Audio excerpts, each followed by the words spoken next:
আসসালামু আলাইকুম ওয়া রাহমাতুল্লাহ। আমি মোহাম্মদ কাউসার আলম মুস্তফা। আপনারা দেখছেন নির্ভীক 24।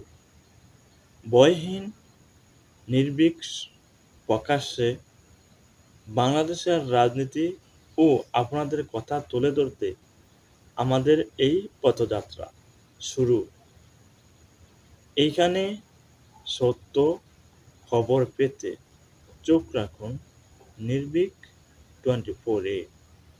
মনে রাখবেন, একটা লাইক, একটা কমেন্ট আর সাবস্ক্রাইব করলেই পেয়ে যাবেন সবার আগে এই চ্যানেলের ভিডিওগুলা।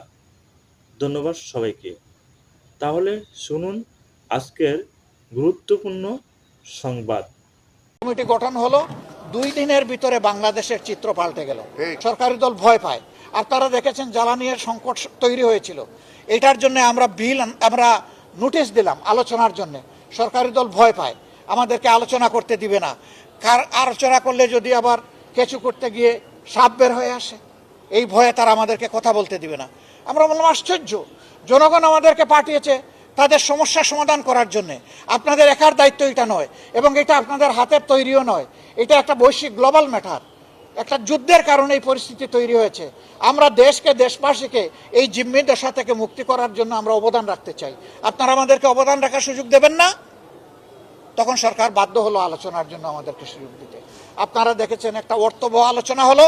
পরের দিন আমাদের প্রস্তাবের ভিত্তিতে মাননীয় প্রধানমন্ত্রী এসে বললেন যে আমরা এই বিষয় নিয়ে কাজ করার জন্য যৌথভাবে একটা কমিটি করতে চাই। আমরা সরকারি দল থেকে এই 5 জনের নাম ঘোষণা করলাম। আপনারা বিরোধী দল থেকে 5 জন দিয়ে, মাননীয় বিরোধী দলীয় নেতা, আপনি আমাদের এই কমিটিটা কমপ্লিট করেন।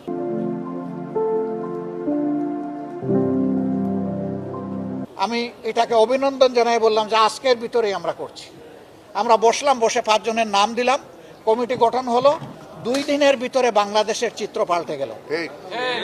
কেন পাল্টে গেল? কেউ কেউ বলতে থাকলো এটা অল্প, বলতে থাকলো যে এটা আর্টিফিশিয়ালি করা হয়েছিল, জামাত তাদেরকে উস্কাই দিয়েছিল। এত গাড়িগুলো যদি জামাতের হয়, ভাই আলহামদুলিল্লাহ, সারা বাংলাদেশ আমাদের।